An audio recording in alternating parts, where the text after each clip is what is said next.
കുറച്ചും കൂടി വലിയ ഓർഗാനിക് മോളിക്യൂൾസ്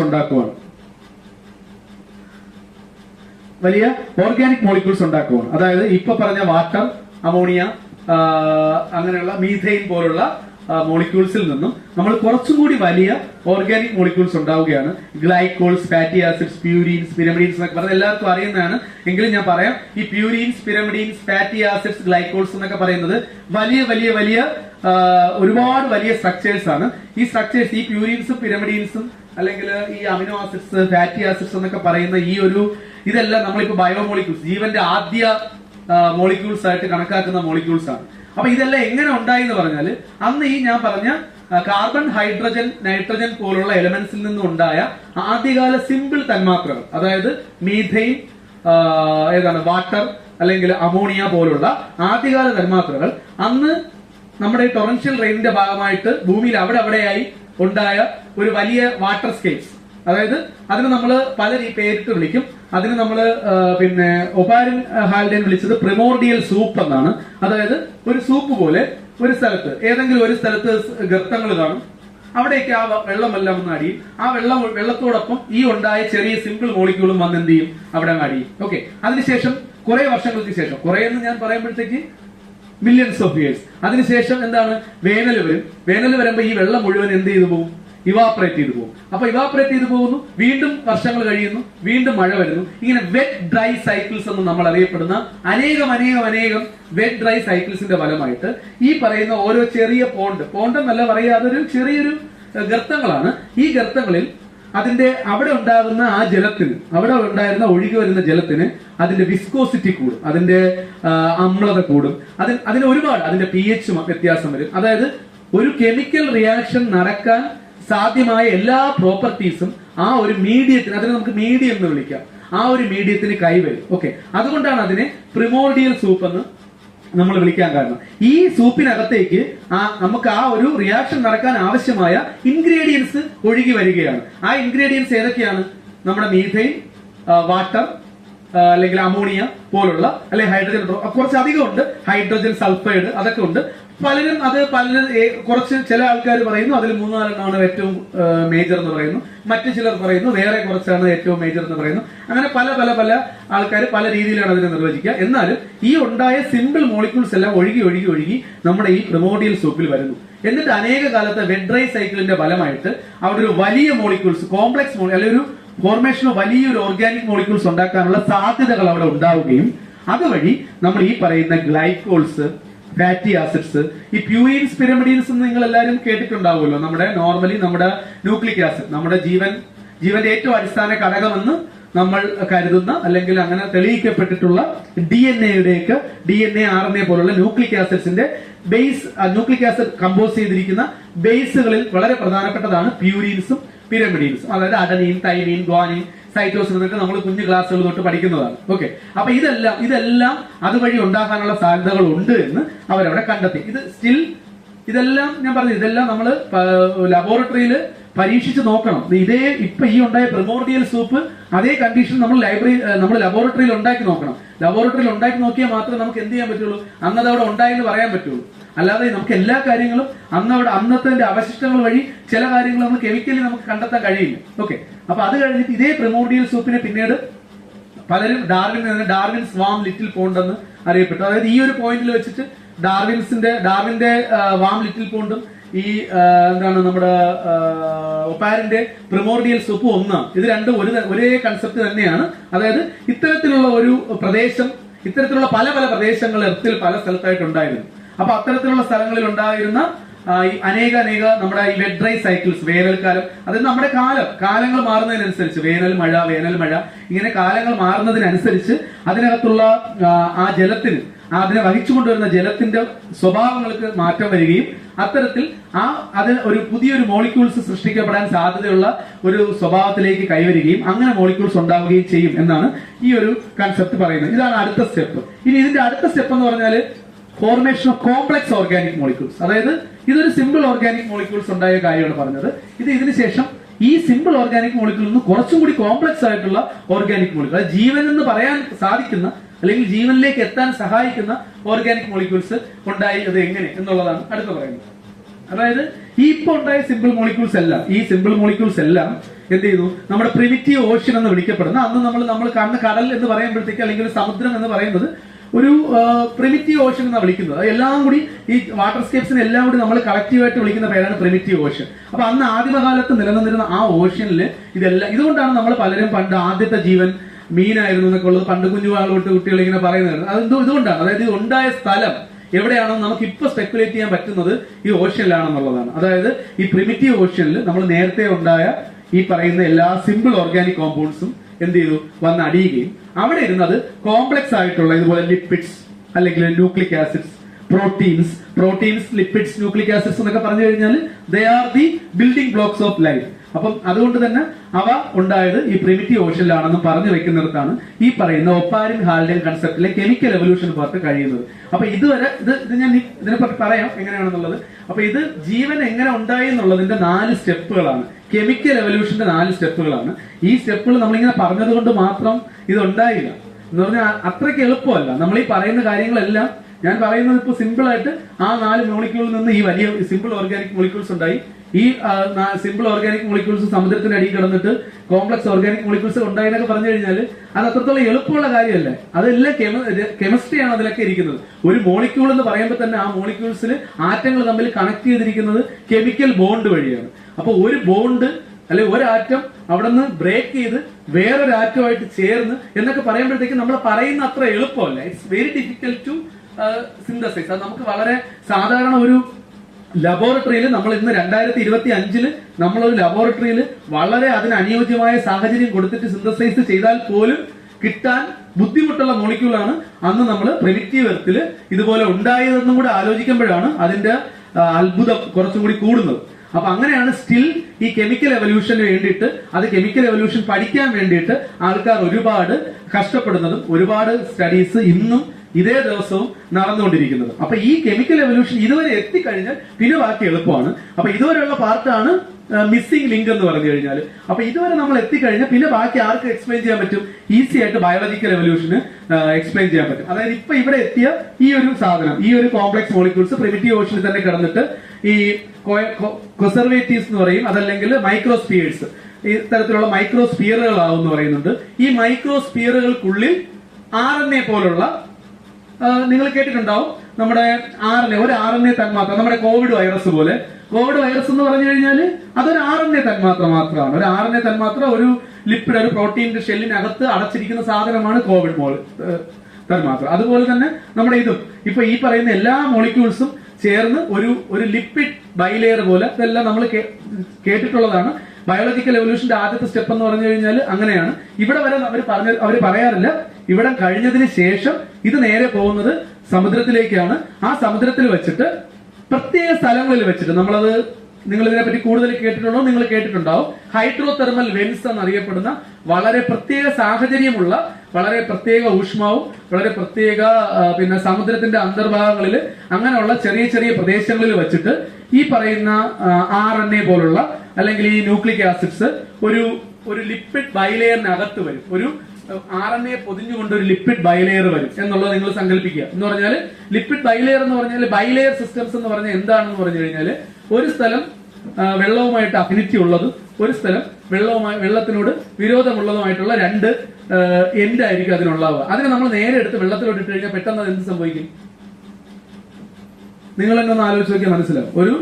ഒരു ബൈലെയർ ആയിട്ടുള്ള സിസ്റ്റം, അതിൽ ഒരു സിസ്റ്റത്തിന്റെ ഒരു വശം വാട്ടർ അട്രാക്റ്റീവും ഒരു സ്ഥലം വാട്ടർ റിപ്പല്ലന്റുമാണ്. അപ്പൊ ഇതിന് നമ്മൾ ഇങ്ങനെയുള്ള കുറെ സാധനം നിങ്ങളിലുണ്ട്. ഇതിനെ നിങ്ങൾ നേരെ എടുത്ത് വെള്ളത്തിലോട്ട് ഇട്ട് കഴിഞ്ഞാൽ എന്ത് സംഭവിക്കും? കാരണം ഒരു സ്ഥലം വാട്ടർ അട്രാക്റ്റീവ് ആണ്, അപ്പൊ അത് വാട്ടറിനോട് ചേർന്നേ പറ്റുള്ളൂ. ഒരു സ്ഥലം വാട്ടർ റിപ്പല്ലന്റ് ആണ്, അത് വാട്ടറിൽ നിന്ന് മാറി നിന്നേ പറ്റുള്ളൂ. അപ്പൊ എന്ത് സംഭവിക്കും? അപ്പൊ ഇതെല്ലാം കൂടി ചേർന്നൊരു സ്പിയർ ഉണ്ടാവും. അതാണ് നേരത്തെ പറഞ്ഞ SW ഫോക്സ് ഒക്കെ പറഞ്ഞ മൈക്രോ സ്പിയർ എന്ന് പറഞ്ഞാൽ. അപ്പൊ ഈ ഒരു സ്പിയർ ഉണ്ടാവും. ആ സ്പിയറിന്റെ പെരിഫെറി എന്ന് പറയുന്നത് വാട്ടർ അട്രാക്റ്റീവും വാട്ടർ ലവിങ്ങും, അല്ലെങ്കിൽ അതിന്റെ അകത്തെ കോർ എന്ന് പറയുന്നത് വാട്ടർ റിപ്പല്ലന്റും ആയിരിക്കും. അപ്പൊ ഈ കോറിലേക്ക് ഏതെങ്കിലും പല തരത്തിലുണ്ടാവാം, പല തരത്തിൽ ഇങ്ങനെ സ്പിയർസ് ഉണ്ടാവാം. നമ്മൾ മൈസെൽസ് എന്നൊക്കെ പറയും അതിനെ. അപ്പൊ അതിന്റെ അകത്ത് ഒരു RNA തന്മാത്ര ഉള്ളതാണ് നമ്മുടെ ആദ്യത്തെ ജീവൻ എന്ന് വേണമെങ്കിൽ നമുക്ക് പറയാം. അതായത് ഈ ഒരു RNA തന്മാത്ര, RNA DNA എന്നൊക്കെ പറഞ്ഞു കഴിഞ്ഞാൽ ഇത് ഒരുപാടുണ്ട്, നമുക്ക് പറയാനായിട്ട് ഒരുപാടുണ്ട്. അതായത് ഈ നമ്മളെല്ലാവരും അത് ഞാനിലോട്ട് വരാം. ഓക്കെ, അപ്പം ഈ ഒരു RNA തന്മാത്ര ഈ ഒരു ഇതൊരു കോശം എന്ന് നമുക്ക് പറയാൻ പറ്റില്ല, ഒരു സെല്ലിന്റെ ആദ്യകാല രൂപം എന്ന് വേണമെങ്കിൽ നമുക്ക് പറയാം. അതിന് സെല്ലിന്റെ ഒരു പ്രോപ്പർട്ടി ഉണ്ടായിരുന്നില്ല. ആകെ ഉണ്ടായിരുന്ന പ്രോപ്പർട്ടി എന്ന് പറഞ്ഞാൽ അതിന് മൂവ് ചെയ്യാൻ പറ്റുമായിരുന്നു, ഒരു സൈഡിൽ നിന്ന് വേറെ സെല്ലിലോട്ട് മൂവ് ചെയ്യാൻ പറ്റുമായിരുന്നു എന്നുള്ളത് മാത്രമാണ്. അല്ലാതെ ഒരു ലിപ്പിഡ് ബൈലെയറിനകത്ത് ഒരു RNA ഇരിക്കുന്നത് നിങ്ങൾ ആലോചിച്ച് നോക്കുക. അപ്പൊ ഇത് ഒരു RNA ആണ്. അപ്പൊ ഇത് കാലക്രമേണ പ്രിമിറ്റീവ് ഓഷ്യൻസിൽ കിടന്ന് തന്നെ ഈ RNAയുടെ കോൺസെൻട്രേഷൻ കൂടും. കോൺസെൻട്രേഷൻ എന്ന് പറഞ്ഞു കഴിഞ്ഞാൽ കുറെ RNAകൾ കൂടി വരും ഇതിനകത്ത്. ഓക്കെ, അപ്പൊ അത്തരം കോൺസെൻട്രേഷൻ കൂടാൻ സാധ്യതയുള്ള മേഖലകളാണ് ഞാൻ നേരത്തെ പറഞ്ഞ ഹൈഡ്രോ തെർമൽ വെൻസ് എന്ന് പറയുന്നത്. അതായത് നമ്മുടെ സമുദ്രത്തിന്റെ അല്ലെങ്കിൽ നമ്മുടെ പ്രിമിറ്റീവ് ഓഷ്യനിൽ തന്നെ ഉള്ള ഹൈഡ്രോ തെർമൽ വെൻസിൽ വളരെ ഇങ്ങനെ ഊഷ്മാവ് കൂടിയ സ്ഥലങ്ങളുടെ അടുത്ത് വരുന്ന ഭാഗങ്ങളിൽ ഈ ഇത്തരത്തിലുള്ള മൈക്രോസ്ഫിയേഴ്സിന്റെ കോൺസെൻട്രേഷൻ കൂടാനുള്ള സാധ്യതകളുണ്ട്. അപ്പൊ അങ്ങനെ കൂടുമ്പോൾ എന്ത് സംഭവിക്കും? ഈ ഒരു മൈക്രോസ്ഫിയറിൽ ഒരു RNA ഉണ്ടായിരുന്നത് ആ മൈക്രോസ്ഫിയറിൽ RNAകൾ പെരുകാൻ തുടങ്ങും. ആ ഒരു ലിപ്പിഡ് ബൈലെയറിനകത്തുള്ള RNAകൾ ഇങ്ങനെ പെരുകാൻ തുടങ്ങും. അങ്ങനെ പെരുകാൻ തുടങ്ങി എന്ത് സംഭവിക്കും? അങ്ങനെ ഒരു സ്ഫിയറിനകത്ത് ഒരു RNA ഉണ്ട്, 2 RNA ഉണ്ട്, 3 RNA ഉണ്ട്, 4 RNA, അങ്ങനെ RNA മോളിക്യൂൾസിന്റെ അളവ് ആ സ്ഫിയറിനകത്ത് പെരുകി കൂടാൻ തുടങ്ങി എന്ത് സംഭവിക്കും? സ്വാഭാവികമായിട്ടും കൂട്ടിയിടിച്ചു. അല്ല, അതിന് RNAക്ക് അകത്ത് പിന്നെ ഒരു സ്പിയർ കൺസിഡർ ചെയ്യുക. RNA എന്നൊക്കെ പോട്ടെ, ഒരു സ്പിയർ കൺസിഡർ ചെയ്യുക. ആ ഒരു സ്പിയറിനകത്ത് ആകെ 100 എണ്ണത്തിനെ ഉൾക്കൊള്ളാനുള്ള സാധ്യത ഉള്ളൂ. ഓക്കെ, അതിനകത്ത് ആദ്യം 1 ഉള്ളുവായിരുന്നു. അപ്പൊ അത് കോൺസെൻട്രേഷൻ കൂടി അതിനകത്ത് 2 ആയി, 3 ആയി, 100 ആയി, 200 ആയി, 200 ഒക്കെ ആയി, അല്ലെങ്കിൽ 101 ആയി, 102 ആയി. ആ സമയത്ത് എന്ത് സംഭവിക്കും? അതിനെന്ത് ചെയ്യണം?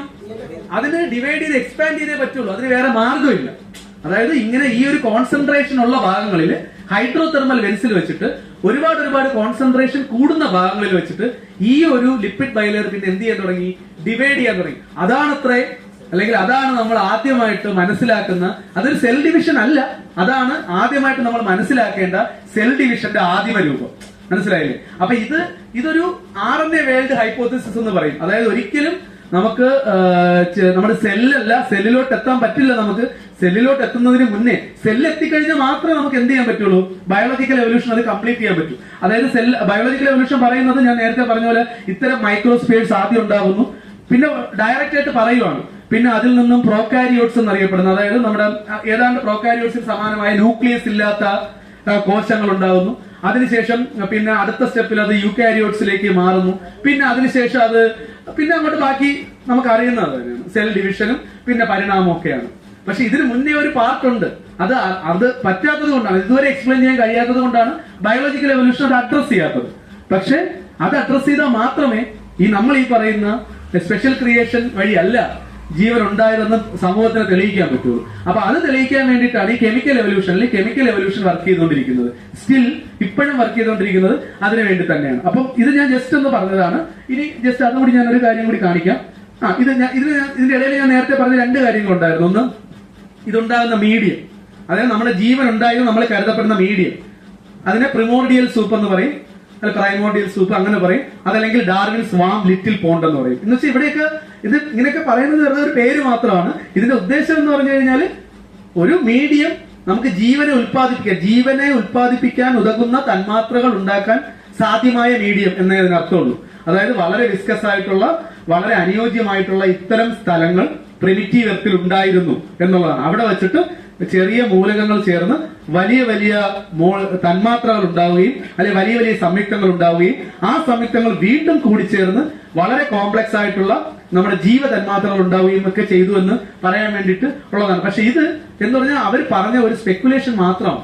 ഒരിക്കലും ഒപ്പാരനോ അല്ലെങ്കിൽ പിന്നെ ഡാർവിനോ ഒന്നും എന്ത് ചെയ്യാൻ പറ്റില്ല, ഇതൊന്നും പ്രൂവ് ചെയ്യാൻ പറ്റില്ല. കാരണം അത് അവർക്ക് പറയാനേ പറ്റത്തുള്ളൂ. അവിടെ അങ്ങനെ ഉണ്ടായിരുന്നു, അതായിരിക്കാം എന്നുള്ളതാണ്. പക്ഷെ അതിന് ആദ്യമായിട്ട് കുറച്ചെങ്കിലും തരത്തിൽ ഒരു പ്രൂഫ് കൊടുത്തത് നിങ്ങൾ എല്ലാവരും അറിയുന്ന ഈ മില്ലർ-യൂറേ എക്സ്പെരിമെന്റ് ആണ്. എഗെയിൻ ഇത് പഠിക്കാനുള്ളതാണ്, സിലബസിലുള്ളതാണ്. ഹയർ സെക്കൻഡറി എനിക്ക് തോന്നുന്നു 8ാം ക്ലാസ് മുതൽ ഉണ്ടെന്ന് തോന്നുന്നു മില്ലർ-യൂറേ എക്സ്പെരിമെന്റ്. പക്ഷെ ഇതിന്റെയും പ്രശ്നം എന്താണെന്ന് പറഞ്ഞു കഴിഞ്ഞാൽ ഈ മില്ലർ-യൂറേ എക്സ്പെരിമെന്റ് എന്ന് പറഞ്ഞാൽ ഒരിക്കലും ജീവന്റെ ഉൽപ്പത്തിയെ തെളിയിക്കുന്ന ഒരു എക്സ്പെരിമെന്റ് അല്ല. മില്ലർ-യൂറേ എക്സ്പെരിമെന്റ് എന്ന് പറഞ്ഞു കഴിഞ്ഞാൽ ഒപ്പാരൻ ഹാൽഡേൻ കൺസെപ്റ്റിന്റെ ആദ്യത്തെ സ്റ്റെപ്പിനെ തെളിയിക്കുന്നതാണ്. എന്താണ് ആദ്യത്തെ സ്റ്റെപ്പ്? ഒപ്പാരൻ ഹാൽഡേൻ കൺസെപ്റ്റിന്റെ ആദ്യത്തെ സ്റ്റെപ്പ് എന്താണ്?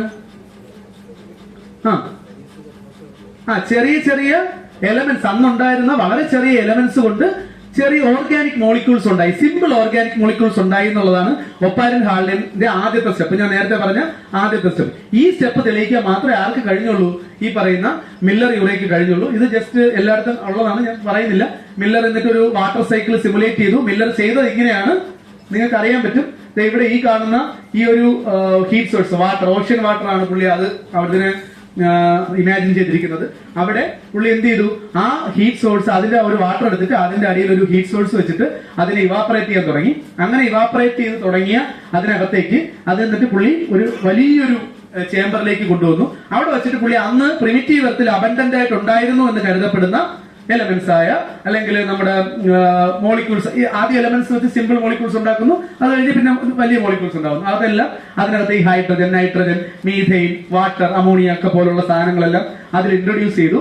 പുള്ളി ഇതിനകത്ത് മൊത്തം the entire setup is constructed under A reducing atmosphere എന്ന് പറഞ്ഞാൽ അതിനകത്ത് വളരെ റെഡ്യൂസിംഗ് ആയിട്ട് അമോണിയ, മൊത്തത്തിൽ അമോണിയയുടെ പ്രസൻസ് വരുന്ന രീതിയിലാണ് പുള്ളി ഇത് കൺസ്ട്രക്ട് ചെയ്തത്. പക്ഷെ പിന്നീട് വർഷങ്ങൾ പല അത് കഴിഞ്ഞപ്പോൾ നമ്മൾ തന്നെ തെളിയിച്ചിട്ടുണ്ട്, നമ്മൾ പരീക്ഷണങ്ങളുടെ അടിസ്ഥാനത്തിൽ തെളിയിച്ചിട്ടുണ്ട്, ആദിമ ഭൂമി എന്ന് പറഞ്ഞാൽ അത്രയ്ക്കും റെഡ്യൂസിംഗ് ആയിരുന്നില്ല, അവിടെ ഓക്സിജൻ ഉണ്ടായിരുന്നു എന്നെല്ലാം നമ്മൾ പിന്നീട് തെളിയിച്ചിട്ടുണ്ട്. അതുകൊണ്ട് തന്നെ മില്ലർ യൂറേ എക്സ്പെരിമെന്റിന് വളരെ വലിയൊരു പ്രാധാന്യം ജീവോൽപത്തിയിൽ ഇന്നില്ല.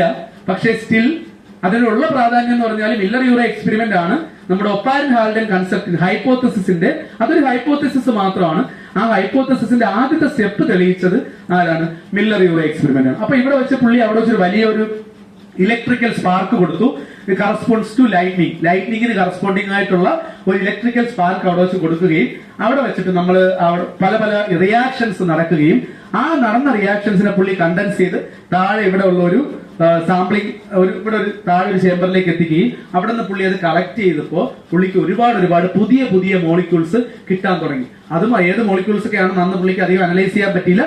ഒരുപാട് പുതിയ വലിയ വലിയ മോളിക്യൂൾസ് കിട്ടാൻ തുടങ്ങി. ഇതാണ് മില്ലർ യൂറേ എക്സ്പെരിമെന്റ്. പക്ഷെ ഒരിക്കലും ഞാൻ വീണ്ടും പറയുന്നു, മില്ലർ യൂറേ എക്സ്പെരിമെന്റ് എന്ന് പറഞ്ഞാൽ എക്സ്പെരിമെന്റ് ആയതുകൊണ്ട് പലരും ഇത് ജീവോൽപത്തിയെ തെളിയിക്കുന്ന എക്സ്പെരിമെന്റ് ആണെന്ന് പലരും തെറ്റിദ്ധരിച്ചു വെച്ചിരിക്കുകയാണ്. പക്ഷെ ശരിക്കും മില്ലർ യൂറേ എക്സ്പെരിമെന്റ് എന്ന് പറഞ്ഞാൽ നമ്മുടെ ഒപ്പാരൻ ഹാൾഡൻ കൺസെപ്റ്റിന്റെ ആദ്യത്തെ സ്റ്റെപ്പ് മാത്രമേ എന്ത് ചെയ്യുന്നുള്ളൂ? അത് പ്രൂവ് ചെയ്യുന്നുള്ളൂ. Not the origin of life. Origin of life prove ചെയ്യുന്നില്ല. കാരണം പല കാരണങ്ങളും കൊണ്ടും മില്ലർ യൂറേ എക്സ്പെരിമെന്റിന് ഒരുപാട് ഡ്രോബാക്സ് ഉണ്ട്, അല്ലെങ്കിൽ ഡിസഡ്വാൻറ്റേജസ് ഉണ്ട്. അതിൽ ഏറ്റവും പ്രധാനം ഈ റിയാക്ഷൻ നടന്ന എൻറ്റയർ അറ്റ്മോസ്ഫിയർ എന്ന് പറഞ്ഞാൽ ഹൈലി ബേസിക് ആയിരുന്നു അക്കോർഡിംഗ് ടു മില്ലർ യൂറേ. പക്ഷെ നമ്മുടെ ആദിമകാലത്ത് ഭൂമിയിൽ ഓക്സിജൻ ഉണ്ടായിരുന്നു എന്നുള്ളതിന് തെളിവുണ്ട്. അതുകൊണ്ട് പ്രകാശ സംശ്ലേഷണം നടത്തിയിരുന്നതിനുള്ള തെളിവുണ്ട്. അപ്പൊ അതുകൊണ്ട് തന്നെ ഈ മില്ലർ യൂറേ എക്സ്പെരിമെന്റിന് ഒരു പരിധിയിൽ കവിഞ്ഞ ഒരു ഇമ്പോർട്ടൻസ് ഇല്ല. എന്തോ അല്ല, പക്ഷെ ഇല്ല സാർ, ഇത് ഓഷ്യൻ വാട്ടർ എന്ന് പറഞ്ഞാൽ പുള്ളി ക്രിയേറ്റ് ചെയ്ത ഒരു മോഡലാണ്. അത് പുള്ളി ലാബിൽ സാധാരണ വാട്ടർ ആയാലും ഓഷ്യൻ വാട്ടർ ആയാലും പറഞ്ഞല്ലോ സാർ, അന്ന് മില്ലർ യൂറേ ചെയ്യുന്നത് ആ സമയത്തല്ലല്ലോ സാർ. സാധാരണ വാട്ടർ അത് ഓഷ്യൻ വാട്ടർ ആയിട്ട് കണക്ക് കൂട്ടി പുള്ളി ചെയ്യുന്നത് എത്രയോ വർഷങ്ങൾക്ക് ശേഷമാണ്. അപ്പൊ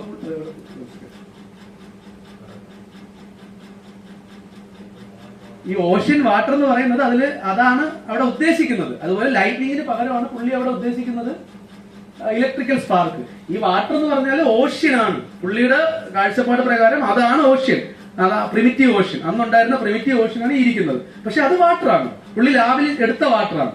എന്നിട്ട് ആ വാട്ടറിനെ ഹീറ്റ് ചെയ്യുന്നു. ആ വാട്ടറിലോട്ട് പുള്ളി ഇൻട്രൊഡ്യൂസ് ചെയ്യുകയായിരുന്നു ഏതെല്ലാം അന്നുണ്ടായിരുന്ന എലമെന്റ്സും ചെറിയ ചെറിയ മോളിക്യൂൾസ് ഇൻട്രൊഡ്യൂസ് ചെയ്യുകയായിരുന്നു. എന്നിട്ട് അവിടെ വെച്ചിട്ട് പുള്ളി ലൈറ്റ്നിങ് കൊടുത്തു. ആ ലൈറ്റ്നിങ് ആണ് എനർജിയുടെ സോഴ്സ്. അന്ന് മോളിക്യൂൾസ് ഉണ്ടാകാനുള്ള എനർജിയുടെ സോഴ്സ് ആണ് ആ ലൈറ്റ്നിങ്. അപ്പൊ അത് കഴിഞ്ഞിട്ട് പുള്ളി ഇവിടെ നിന്ന് ഇടും. ഓക്കെ, ഇനി അടുത്ത സ്റ്റെപ്പാണ് നമ്മൾ പറഞ്ഞ ഈ രസതന്ത്രത്തിന്റെ ഇടപെടൽ. ഇത് പറയുമ്പോഴത്തേക്ക് ഇത് കുറച്ചുകൂടി ഇതിന് മുതലുള്ള കുറച്ച് കാര്യങ്ങൾ ചിലപ്പോൾ നിങ്ങൾ കേൾക്കാത്തതായിരിക്കും, കുറെ കേട്ടിട്ടുണ്ടാവും. എന്നാലും സ്റ്റിൽ ഞാനത് ഏറ്റവും സിമ്പിളായിട്ട് പറഞ്ഞ് മനസ്സിലാക്കാൻ ശ്രമിക്കാം. ഇതുവരെയുള്ള കാര്യങ്ങൾ എനിക്കറിയാം. നിങ്ങൾ ഇവിടെ ഇരിക്കുന്ന എല്ലാവരും ഒരു പ്രാവശ്യമെങ്കിലും 2 പ്രാവശ്യമെങ്കിലും കേട്ടിട്ടുള്ളതായിരിക്കും ഇതുവരെ പറഞ്ഞ കാര്യങ്ങളെല്ലാം. അപ്പൊ ഇനി എവിടെയാണ് ഇതിൽ രസതന്ത്രം ഇടപെട്ടതെന്നാണ്. അപ്പൊ അതുകൊണ്ടാണ് ഞാൻ ആൾറെഡി പറഞ്ഞത്, ഇതിനൊരു വളരെ കറക്റ്റ് ആയിട്ടുള്ള ഒരു ഡെഫിനിഷൻ നമുക്ക് ജീവന് കൊടുക്കണമെങ്കിൽ അഫ്കോഴ്സ് അവിടെ എന്ത് വേണം? രസതന്ത്രത്തിന്റെ ഇടപെടൽ വേണം. കാരണം കെമിസ്ട്രിക്ക് മാത്രമേ നമുക്കത് ആ ഒരു പാർട്ട് ക്ലിയർ ചെയ്യാൻ പറ്റുള്ളൂ. അതുകൊണ്ട് തന്നെ കെമിസ്ട്രി നമ്മൾ അതിനെ വിളിച്ചിരുന്നത്, ആ വേൾഡിനെ, അന്നുണ്ടായിരുന്ന ആ ലോകത്തെ കെമിസ്ട്രി വിളിച്ചിരുന്നത് പ്രീബയോട്ടിക് വേൾഡ് എന്നാണ്. ഓക്കെ, ആ പ്രീബയോട്ടിക് വേൾഡിൽ നമുക്കുണ്ടായിരുന്ന തന്മാത്രകൾ എന്നറിയപ്പെടുന്ന 6 വളരെ പ്രധാനപ്പെട്ട തന്മാത്രകളാണ് ഈ ഞാൻ നേരത്തെ പറഞ്ഞ തന്മാത്രകളൊന്നും നിങ്ങൾ നോക്കണ്ട. H2O, വാട്ടർ ആയാലും ഹൈഡ്രജൻ സൾഫൈഡ് ആയാലും അമോണിയ ആയാലും അങ്ങനെ ഒരുപാട് തന്മാത്രകൾ. മീഥെയിൻ ഉണ്ട്, അപ്പോൾ നൈട്രജൻ ഉണ്ട്, ഓക്സിജൻ, നൈട്രജൻ ഉണ്ട്. ഇതെല്ലാം എന്താണ് നമ്മൾ കെമിസ്ട്രി പരമായിട്ട് നോക്കുമ്പോൾ അതിനെ ഫസ്റ്റ് ജനറേഷൻ മോളിക്യൂൾസ് എന്നാണ് അറിയപ്പെടുക. ഇതെല്ലാം നിലവിലുള്ള ഇതുവരെ ഉള്ളതിന് പ്രൂഫ് ഉണ്ട്. അതായത് ഈ മോളിക്യൂൾസ് ഉണ്ടായത് ഇതിന് പ്രൂഫ് ഉണ്ട്. ഇനി അങ്ങോട്ടുള്ളതും കുറെ കാര്യങ്ങൾക്ക് പ്രൂഫ് ഉണ്ട്. എന്നാലും ഇന്ന് വരെ അക്കോർഡിംഗ് ടു ഒപ്പാരൻ ഹാൾഡൻ കൺസെപ്റ്റും കഴിഞ്ഞ് മില്ലർ-യൂറെ എക്സ്പെരിമെന്റും കഴിഞ്ഞു വരുന്ന ഒരാളിന് ഇതുവരെ വളരെ എളുപ്പമാണ്. ഫസ്റ്റ് ജനറേഷൻ മോളിക്യൂൾസ് എന്ന് പറഞ്ഞാൽ ദേ ആർ പ്രൂവൺ. ഓക്കെ, ഇനി അടുത്തുള്ള കൺസെപ്റ്റ് എന്ന് പറഞ്ഞാൽ സെക്കൻഡ് ജനറേഷൻ മോളിക്യൂൾസ് ആണ്. ഈ second generation molecules according to Oparin Haldane hypothesis എന്തായിരിക്കണം? സെക്കൻഡ് ജനറേഷനിൽ ഉണ്ടാകേണ്ടത് എന്തായിരിക്കണം? നമ്മുടെ ഒപ്പാരൻ അതെന്തായിരിക്കണം? എന്തൊക്കെ മോളിക്യൂൾസ് ആയിരിക്കണം? ഏതാണ്ട് ഞാൻ അപ്പോൾ പറഞ്ഞത് പ്രകാരം ഗ്ലൈക്കോൾസ്, അമിനോ ആസിഡ്സ് അല്ലെങ്കിൽ ഫാറ്റി ആസിഡ്സ്, ഷുഗർ ഒക്കെ പോലുള്ള വലിയ മോളിക്യൂൾ ആയിരിക്കണം. അപ്പൊ അത് ഉണ്ടാവുമെന്ന് അറിയണമെങ്കിൽ നമ്മൾ എന്ത് ചെയ്യണം? കെമിസ്ട്രി നമ്മളത് തെളിയിച്ച് നോക്കണം. നമുക്കത് ഉണ്ടാവാൻ പറ്റുമെന്ന് നോക്കണം. അപ്പൊ നേരത്തെ പറഞ്ഞ പ്രിമോർഡിയൽ സൂപ്പും ഡാർവിൻസ് വാം ലിറ്റിൽ പോണ്ടൊന്നും നമുക്കിപ്പോ അവൈലബിൾ അല്ല. അപ്പൊ നമ്മൾ എന്ത് ചെയ്യും? നമ്മൾ ലബോറട്ടറിയിൽ ഈ കാര്യങ്ങൾ നമ്മൾ റീപ്രൊഡ്യൂസ് ചെയ്യും. എന്നിട്ട് നമ്മൾ എന്ത് ചെയ്യും? വെറ്റ് ഡ്രൈ സൈക്കിൾ, നമ്മൾ അതിനെ വീണ്ടും വറ്റിക്കും, വീണ്ടും നമ്മൾ വെറ്റ് ചെയ്ത് കൊടുക്കും, വീണ്ടും വറ്റിക്കും, വീണ്ടും വെറ്റ് ചെയ്ത് കൊടുക്കും. ചിലപ്പോൾ വർഷങ്ങളോളം, മാസങ്ങളോളം അങ്ങനെ ചെയ്തിട്ട് അതിൽ നിന്ന് ക്യാരക്ടറൈസ് ചെയ്ത് എടുക്കുന്ന കുറച്ച് മോളിക്യൂൾസിൽ ഇത്തരത്തിലുള്ള വലിയ മോളിക്യൂൾസ്, സെക്കൻഡ് ജനറേഷൻ മോളിക്യൂൾസ് ഉള്ളതായിട്ട് നമുക്ക് കണ്ടുപിടിക്കാൻ പറ്റിയിട്ടുണ്ട് കെമിസ്ട്രിക്ക്. ഓക്കെ, അതായത് ഈ ഞാൻ നേരത്തെ പറഞ്ഞത് പറയുമ്പോൾ നമ്മൾ കേൾക്കുമ്പോൾ നമ്മളത് വിശ്വസിക്കുവാണ്. എങ്ങനെയാണ്? നമ്മുടെ ഒപ്പാരൻ പറഞ്ഞു ഫസ്റ്റ് ജനറേഷനിൽ നിന്നും സെക്കൻഡ് ജനറേഷൻ ഉണ്ടാവുന്നു, സെക്കൻഡ് ജനറേഷനിൽ നിന്നും തേർഡ് ജനറേഷൻ ഉണ്ടാവുന്നു, പിന്നെ ജീവനിലോട്ട് പോകുന്നു എന്നൊക്കെ ഉള്ളത് പുള്ളി പറഞ്ഞതാണ്. Not proven. അതിന്റെ ഫസ്റ്റ് സ്റ്റെപ്പ് ആര് പ്രൂവ് ചെയ്തിട്ടുണ്ട്? മില്ലർ-യൂറെ പ്രൂവ് ചെയ്തിട്ടുണ്ട്. അതിന്റെ സെക്കൻഡ് സ്റ്റെപ്പാണ് ഈ പറഞ്ഞ ഇതിന്റെ വെറ്റ് ഡ്രൈ സൈക്കിളിൽ കൂടെ കെമിസ്ട്രി അതുപോലുള്ള chemical evolution, centre for chemical evolution എന്നും പറഞ്ഞ് ലോകത്ത് എമ്പാടില്ല, especially in USA centre for chemical evolution എന്ന് പറഞ്ഞൊരു വലിയ ഒരു ശൃംഖലയുണ്ട്. അതായത് ഈ ഒരു റിസർച്ച് നടത്താൻ വേണ്ടി മാത്രം പല പല ലബോറട്ടറീസിനെയും കൂടെ തമ്മിൽ കണക്ട് ചെയ്ത് ഉണ്ടാക്കിയിരിക്കുന്ന ഒരു ശൃംഖലയാണ്. ഓക്കെ, അപ്പൊ അതുവഴി ഈ സദർലൻഡ് എന്നൊക്കെ പറയുന്ന ശാസ്ത്രജ്ഞരുണ്ട്, അങ്ങനെ ഒരുപാട് പേരുണ്ട് പേരെടുത്ത് പറയാനായിട്ട്. അപ്പം അവരൊന്നും ഞാൻ പറയുന്നില്ല. അപ്പൊ ഇത്തരത്തിലുള്ള മോളിക്യൂൾസ് ഉള്ളതായിട്ട് നമുക്ക് എന്തുണ്ട്? നമുക്ക് ഇത് രണ്ടാമത്തെ ജനറേഷൻ ആയപ്പോ പോലും വെറ്റ് ഡ്രൈ സൈക്കിളിന്റെ രണ്ടാമത്തെ ജനറേഷനിൽ പോലും നമുക്ക് ഈ പറയുന്ന വലിയ മോളിക്യൂൾസ് നമുക്ക് ഉണ്ടാക്കാൻ തുടങ്ങി. അത് കഴിഞ്ഞ് വീണ്ടും വന്നൊരു ഫോർത്ത് ജനറേഷൻ ആയപ്പോൾ, അതായത് ഇതെങ്ങനെയാണ് ഈ ജനറേഷൻ എന്ന് പറഞ്ഞാൽ നമ്മൾ എന്താണ് ഉദ്ദേശിക്കുന്നത്? ഫസ്റ്റ് ജനറേഷനിൽ നിന്ന് ഈ മോളിക്യൂൾ കിട്ടി എന്നാൽ ആ മോളിക്യൂളിനെ ഐസൊലേറ്റ് ചെയ്തു. ആ മോളിക്യൂൾ എടുത്ത് ഇവിടെ വെച്ചിട്ട് വീണ്ടും ആ മോളിക്യൂളിന്റെ കൂടെ അടുത്ത് അന്ന് ഭൂമിയിൽ ഇടപെടാൻ സാധ്യതയുള്ള കുറെ എലമെന്റ്സ് മോളിക്യൂൾ ഇട്ടിട്ട് വീണ്ടും നമ്മൾ എന്ത് ചെയ്തു? ഡ്രൈ ചെയ്തു, വെറ്റ് ചെയ്തു, wet dry, wet dry, wet dry, wet dry. ഇങ്ങനെ നോക്കിയപ്പോൾ അങ്ങനെ നാലാമത്തെ ജനറേഷനൊക്കെ എത്തിയപ്പോൾ ഈ നാലാമത്തെ ജനറേഷൻ എളുപ്പത്തിൽ എത്തില്ല. ഈ നാലാമത്തെ ജനറേഷനൊക്കെ എത്തണമെങ്കിൽ വർഷങ്ങളുടെ കാത്തിരിപ്പ് വേണം. അങ്ങനെ നാലാമത്തെ ജനറേഷൻ എത്തിയപ്പോഴത്തേക്ക് തന്നെ നമുക്ക് എന്ത് കിട്ടി? അമിനോ ആസിഡ്സ് കിട്ടി. അത് വളരെ വലിയൊരു അച്ചീവ്മെന്റ് ആണ്. അതായത് അമിനോ ആസിഡ്സ് നിങ്ങൾക്ക് ഇപ്പൊ അറിയാം. എന്താണ് അമിനോ ആസിഡ്സ് എന്ന് നിങ്ങൾക്ക് അറിയാം. നമ്മൾ ജൈവ തന്മാത്രകൾ എന്ന് വിളിക്കപ്പെടുന്ന ഏറ്റവും പ്രധാനപ്പെട്ട ഒരു തന്മാത്രയാണ് അമിനോ ആസിഡ്സ്. അമിനോ ആസിഡ്സിന്റെ പ്രത്യേകത എന്ന് പറഞ്ഞാൽ അതിലൊരു അമീൻസും ഉണ്ട്. നിങ്ങൾ പഠിച്ചിട്ടുണ്ടാവും, എല്ലാവർക്കും മറന്നുപോയി കാണും. അമീൻസും ഉണ്ട്, ആസിഡ്സും ഉണ്ട്. അമീൻ എന്ന് പറയുന്ന ഒരു ഗ്രൂപ്പ്, ആസിഡ് എന്ന് പറയുന്ന വേറൊരു ഗ്രൂപ്പ്, ഇതുള്ളതാണ് അമിനോ ആസിഡ്സ് എന്ന് പറയുന്നത്. ഈ അമിനോ ആസിഡിന്റെ അമീനും ആസിഡും ഉള്ളത് കൊണ്ട് വൺസ് അമിനോ ആസിഡ് ഫോം ചെയ്ത് കഴിഞ്ഞാൽ, ഇത് വളരെ ഇമ്പോർട്ടന്റ് ആണ്, ഇതുവരെ നമുക്ക് എടുക്കാൻ ഒരുപാട് വർഷങ്ങൾ വേണ്ടി വന്നു. പക്ഷേ once the amino acid is form, amino acid ഉണ്ടായി കഴിഞ്ഞാൽ ഈ അമിനോ ആസിഡിന് മെറ്റൽസ് നമ്മുടെ കോപ്പർ, അയൺ പോലുള്ള മെറ്റൽസിനെ അതിനെ ഉള്ളിലേക്ക് ട്രാപ്പ് ചെയ്യാനുള്ള ഒരു കഴിവുണ്ട് അമിനോ ആസിഡിന്. അതെന്തുകൊണ്ടാണ്? അതിനകത്ത് നൈട്രജൻ, പിന്നെ ഓക്സിജൻ എന്നുള്ള അമിനോ ആസിഡ് എന്ന് പറഞ്ഞാൽ കെമിസ്ട്രി അമിനോ ആസിഡ്സിന്റെ സ്ട്രക്ചർ അറിയുന്ന ആൾക്കാരുണ്ടോ? എന്ന് പറഞ്ഞാൽ എന്ന് വെച്ചാൽ ഒരു അമീൻസിന്റെ NH2 എന്ന് വെച്ചാൽ നൈട്രജൻ ഉള്ളതാണ് അമീൻ ഗ്രൂപ്പ്, ഓക്സിജൻ ഉള്ളതാണ് ആസിഡ് ഗ്രൂപ്പ്. ഓക്കെ, അപ്പൊ ഈ ഓക്സിജനും നൈട്രജന്റെയും പ്രത്യേകത എന്ന് പറഞ്ഞാൽ ഇതിൽ രാസ സംയോജനത്തിൽ പങ്കെടുക്കാൻ കഴിയാത്ത ഇലക്ട്രോൺസ് ബാക്കിയുണ്ട്. നമ്മൾ അതിനെ ലോൺ പെയേഴ്സ് ഓഫ് ഇലക്ട്രോൺസ് എന്ന് വിളിക്കും. ശ്രദ്ധിക്കണ്ട. അപ്പൊ ആ ഇലക്ട്രോൺസിന് ഒരു പ്രത്യേകതയുണ്ട്. ആ ഇലക്ട്രോൺസിന് മെറ്റൽസ് എവിടെയെങ്കിലും ഉണ്ടെങ്കിൽ ആ മെറ്റൽസുമായിട്ട്, അങ്ങനെയുള്ള അത്തരത്തിലുള്ള ആറ്റത്തിന് മെറ്റൽസുമായിട്ട് കോംപ്ലക്സ് ചെയ്യാൻ വളരെ പെട്ടെന്ന് അവർ ബൈൻഡ് ചെയ്യും. ഓക്കെ, അപ്പൊ ഇത്തരം അമിനോ ആസിഡ് ഉണ്ടായി കഴിഞ്ഞാൽ പെട്ടെന്ന് അവ എന്ത് ചെയ്യും? മെറ്റൽസ് ആയിട്ട് ബൈൻഡ്. വൺസ് ഒരു മെറ്റലും അമിനോ ആസിഡും കൂടെ ഇങ്ങനെ ബൈൻഡ് ചെയ്ത് കഴിഞ്ഞാൽ അതൊരു പ്ലാറ്റ്ഫോമാണ്. ആ പ്ലാറ്റ്ഫോം വഴി ഒരുപാട് മോളിക്യൂൾസ് എന്ത് ചെയ്യാൻ പറ്റും? നമുക്ക് വളരെ പെട്ടെന്ന് ഉണ്ടാക്കാൻ പറ്റും. അതിനെ നമ്മൾ കാറ്റലിസിസ് എന്ന് വിളിക്കും. ഓക്കെ, അതായത് ഒരു ഇങ്ങനൊരു സംഭവം ഉണ്ടായി കഴിഞ്ഞാൽ, മെറ്റൽ ബൈൻഡ് ചെയ്ത് കഴിഞ്ഞാൽ വളരെ പെട്ടെന്ന് നമുക്ക് അടുത്ത ജനറേഷൻ ഇങ്ങനെ ഉണ്ടാക്കിക്കൊണ്ടിരിക്കാൻ പറ്റും. അങ്ങനെ വളരെ പെട്ടെന്ന് നമ്മൾ എന്ത് ചെയ്തു, അടുത്ത 5th ജനറേഷൻ ആയിട്ടുള്ള ന്യൂക്ലിക് ആസിഡിലോട്ടൊക്കെ വളരെ പെട്ടെന്ന് നമ്മൾ ഉണ്ടാക്കിയിട്ടുണ്ട്. എന്നാലും ഇതിനകത്തുള്ള ഇതുവരെ ഈ 4th ജനറേഷൻ വരെ ഉള്ളതേ നമുക്ക് കെമിക്കലി നന്നായിട്ട് പ്രൂവ് ചെയ്യാൻ കഴിഞ്ഞിട്ടുള്ളൂ. ഇനി അങ്ങോട്ട് പോകുന്ന DNA RNAയിലോട്ടൊക്കെ എത്തുമ്പോൾ നമുക്ക് അവിടെയൊക്കെ ചെറിയ ചെറിയ കൺഫ്യൂഷൻസ് ഇപ്പോഴും നമുക്കുണ്ട്. പക്ഷെ ഇതെല്ലാം നടന്നത് ഇത് വളരെ പെട്ടെന്നാണ്.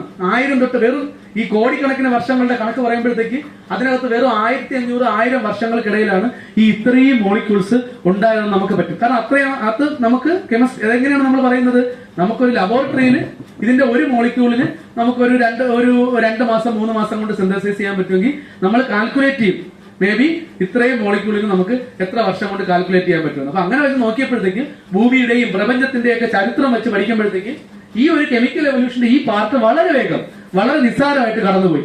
1000-1500 വർഷം കൊണ്ട് നമുക്ക് എന്ത് കിട്ടി, ഈ പറയുന്ന ചെറിയ മോളിക്യൂളിൽ നിന്നും ഈ വലിയ മോളിക്യൂള് കിട്ടി നമുക്ക്. ഓക്കെ, ഇനി ഒന്നും കൂടി ഞാൻ കുറച്ചും കൂടി വീണ്ടും കോൺട്രഡിക്ടറി ആയിട്ടുള്ള കുറച്ച് കാര്യങ്ങളാണ് പറയുന്നത്. ലൈഫ് എന്താണെന്നുള്ളതാണ്. അപ്പൊ അതിൽ നിങ്ങൾക്ക് എല്ലാവർക്കും, എനിക്ക് തോന്നുന്നു ഇവിടെ ഇരിക്കുന്ന പലർക്കും അറിയുന്നത് തന്നെ, നമുക്ക് എല്ലാവർക്കും, ഞാനും ഉൾപ്പെടെ നമ്മൾ പഠിക്കുന്നത് ഒരു ജീവന്റെ ഏറ്റവും അടിസ്ഥാനമായിട്ടുള്ളത് ഒരു കോശം, ഒരു സെല്ലാണെന്നാണ്. ഒരു സെല്ലിൽ നിന്ന് മാത്രമേ നമുക്ക് മറ്റൊരു ജീവൻ ഉണ്ടാവാൻ പറ്റൂ എന്നുള്ളതാണ്. അപ്പൊ അത് ബയോളജിക്കാർ അങ്ങനെ പറഞ്ഞുകൊണ്ടിരിക്കുകയാണ്. പക്ഷെ ഒരിക്കലും കെമിസ്ട്രിക്കാർക്ക് അത് പറ്റില്ല. കാരണം ജീവന്റെ ഡെഫിനിഷൻ വെച്ച് നോക്കുമ്പോഴത്തേക്ക് ജീവന്റെ പ്രധാനപ്പെട്ട 3 ഡെഫിനിഷൻസ് എന്തൊക്കെയാണ് ജീവൻ എന്ന് പറയുന്ന കാര്യം, ജീവൻ ഉള്ളത് എന്ന് നിങ്ങൾ കരുതുന്ന വളരെ 3 പ്രധാനപ്പെട്ട ഡെഫിനിഷൻസ് എന്തൊക്കെയാണ്? ഒരു വസ്തുവിന് ജീവനുണ്ട് എന്ന് നിങ്ങൾ പറയണമെങ്കിൽ ആ വസ്തുവിന് എന്തൊക്കെ വേണം? പ്രധാനമായിട്ടും അതെന്ത് ചെയ്യണം? അത് 3 വളരെ പ്രധാനപ്പെട്ട 3 കാര്യങ്ങളാണുള്ളത്. അത് ഒന്ന് റീപ്രൊഡ്യൂസ് ചെയ്യണം, അല്ലെങ്കിൽ അത് പിന്നെ റെപ്ലിക്കേറ്റ് ചെയ്യണം, പിന്നെ അത് കഴിഞ്ഞ് അത് മ്യൂട്ടേറ്റ് ചെയ്യണം. അതിന്റെ പർപ്പസ് കഴിഞ്ഞു കഴിഞ്ഞാൽ അത് പിന്നെ അത് എന്ത് ചെയ്ത് പോകണം? മ്യൂട്ടേറ്റ് ചെയ്ത് പോകണം. ഓക്കെ, പിന്നെ അത് ഹെറിഡിറ്ററിയ എന്ത് ചെയ്യണം? ട്രാൻസ്ഫർ ചെയ്യണം. അതായത് പാരമ്പര്യം എന്ന് വെച്ചാൽ പാരമ്പര്യം എന്നൊക്കെ പറയുമ്പോഴത്തേക്ക് ആ വേർഡ് മീനിങ് നിങ്ങൾ എടുക്കരുത്. എന്ന് പറഞ്ഞാൽ നമ്മൾ ഒരു സെല്ലിന്റെ സ്വഭാവം അല്ലെങ്കിൽ ഒരു വസ്തുവിന്റെ സ്വഭാവം അതിന്റെ അടുത്ത തലമുറയിലേക്ക് ആ സ്വഭാവം വഴി പരിണമിക്കുമ്പോഴത്തേക്ക് ആ സ്വഭാവത്തിനെ അങ്ങോട്ടേക്ക് ട്രാൻസ്ഫർ ചെയ്യാനുള്ള ഒരു കഴിവുണ്ടാവണം. അതായത് ഒരിക്കലും നമുക്ക് ഒരു എ എന്നുള്ള ഒരു ഇത് ഡയറക്റ്റ് ആയിട്ട് നമുക്ക് ഇസഡിലോട്ട് എത്താൻ പറ്റില്ല. നമുക്ക് we have to go through A to B to C to D to, അങ്ങനെയാണ് പരിണാമം എന്ന് പറയുന്നത്. മനസ്സിലായില്ലേ? അപ്പൊ ഈ 3 ഘടകങ്ങളും വേണം. It has to be replicated, പിന്നെ അതിന് ഹെറിഡിറ്ററി ആയിട്ടുള്ള ഹെറിഡിറ്ററി ട്രാൻസ്ഫർ ചെയ്യാനുള്ള കഴിവുണ്ടാവണം. മൂന്നാമത്തത് it should be undergo mutation. അതെന്ത് ചെയ്യണം? അതിന് പരിണാമം സംഭവിക്കണം, മ്യൂട്ടേറ്റ് ചെയ്യണം, ഒരു സെല്ല് വേറൊരു സെല്ലായി മാറണം. ഇത് 3 അല്ലെങ്കിൽ ഒരു സെല്ല് എന്ന് പറഞ്ഞാൽ ഒരു വസ്തു വേറൊരു വസ്തുവായിട്ട് മാറണം. ഇത് 3 ചെയ്യുന്ന എന്തിനേയും നമുക്ക് എന്ത് വിളിക്കാം? ജീവൻ എന്ന് വിളിക്കാം. അങ്ങനെ വരുമ്പോഴത്തേക്ക് നമുക്ക് ഏറ്റവും ചെറിയ ജീവൻ എന്ന് വിളിക്കാൻ പറ്റുന്ന കാര്യമാണ് DNA. കാരണം ഡിയോക്സി റൈബോ ന്യൂക്ലിക് ആസിഡ് എന്നറിയപ്പെടുന്ന DNAക്ക് ഇത് 3 ചെയ്യാനുള്ള കഴിവുണ്ട്. DNAക്ക് ഉറപ്പായിട്ടും DNAക്ക് റെപ്ലിക്കേറ്റ് ചെയ്യാനുള്ള സാധ്യത ഉണ്ട്. DNA നിങ്ങൾക്ക് എല്ലാവർക്കും അറിയാം, DNA ടെസ്റ്റ്. DNA നമ്മൾ ഒരാളുടെ ഹെറിഡിറ്ററിയെ മറ്റേലേക്ക് ട്രാൻസ്ഫർ ചെയ്തുകൊണ്ട് പോകുന്നു. DNAക്ക് മ്യൂട്ടേഷൻ വരുന്ന അനവധി സന്ദർഭങ്ങൾ നിങ്ങൾക്ക് തന്നെ അറിയാം. ഈവൻ നമ്മളൊരു ലേസർ കയ്യില് നമ്മൾ പണ്ട് കാലത്ത് പഠിച്ചിട്ടുണ്ട്. നമ്മള് അമ്പലത്തിൽ നിന്നൊക്കെ റെഡ് ലേസർ മേടിച്ചിട്ട് നമ്മളിതിങ്ങനെ അടിച്ചുകൊണ്ടിരിക്കുമ്പോൾ കുറെ നാൾ അടിച്ചു കഴിഞ്ഞാൽ പിന്നെ അത് മ്യൂട്ടേറ്റ് ചെയ്ത് പോകില്ല. അതൊക്കെ വളരെ ലോ എനർജിയാണ്. ബട്ട് സ്റ്റിൽ ഇതുപോലുള്ള വളരെ വലിയ UV റേഡിയേഷന് നമ്മൾ സബ്ജക്ട് ചെയ്യുമ്പോഴത്തേക്ക്, അല്ലെങ്കിൽ നമുക്ക് വലിയ എന്തെങ്കിലും തരത്തിലുള്ള DNA മ്യൂട്ടേറ്റ് ചെയ്യാൻ ഒരുപാട് മാർഗങ്ങൾ, ചില കെമിക്കൽ റിയാക്ഷൻസ് അകത്ത് നടക്കുമ്പോൾ അങ്ങനെയൊക്കെ DNA മ്യൂട്ടേഷൻ സംഭവിക്കാം. അപ്പൊ ഇതെല്ലാം സംഭവിക്കാൻ സാധ്യതയുള്ള സാധനം ഏതാണ്? DNA ആണ്. അതുകൊണ്ട് തന്നെ നമുക്ക് എന്താണ്, ഒരു കെമിസ്റ്റിനെ സംബന്ധിച്ചോളം, അത് ആദ്യകാലത്ത് കെമിസ്റ്റിനെ മാത്രം സംബന്ധിക്കുന്ന കാര്യമായിരുന്നു. ഇന്നത് ലോകത്തിന് മുഴുവൻ സംബന്ധിക്കുന്ന കാര്യമാണ്. ഏതൊരു ലോകത്തിനെ സംബന്ധിക്കുന്നിടത്തോളം, അല്ലെങ്കിൽ ഏതൊരു മനുഷ്യനെ സംബന്ധിക്കുന്നിടത്തോളം ഒരു ജീവന്റെ ഏറ്റവും അടിസ്ഥാന ഘടകം എന്ന് നമുക്കിപ്പോ വിളിക്കാൻ പറ്റുന്നത് ആരെയാണ്? DNA ആണ്. ബിക്കോസ് DNAക്ക് മാത്രമേ ഇതിനുള്ള സാധ്യത ഉള്ളൂ എന്നുള്ളത് നമ്മൾ അതിലോട്ട് എത്തും. ഓക്കെ, അപ്പൊ ഈ DNA എന്ന് പറയുമ്പോൾ എഗെയിൻ DNA എന്ന് പറയുമ്പോൾ നമുക്ക് 3 അക്ഷരം മാത്രമാണ്. പക്ഷെ DNA എന്ന് പറഞ്ഞാൽ ഇതാണ്. അതായത് ഈ ഇരിക്കുന്ന സാധനമാണ് DNA. അതായത് നമ്മുടെ 2 DNA എന്ന് പറഞ്ഞാൽ എഗെയിൻ ഒരു ഹെലിക്കൽ സ്ട്രക്ചർ ഉള്ള, അല്ലെങ്കിൽ 2 ഡബിൾ ഹെലിക്കൽ സ്ട്രക്ചർ ഉള്ള ഒരു പോളിമറാണ് ആര്? DNA. ആ DNAയിൽ ആരൊക്കെ ഉണ്ട്?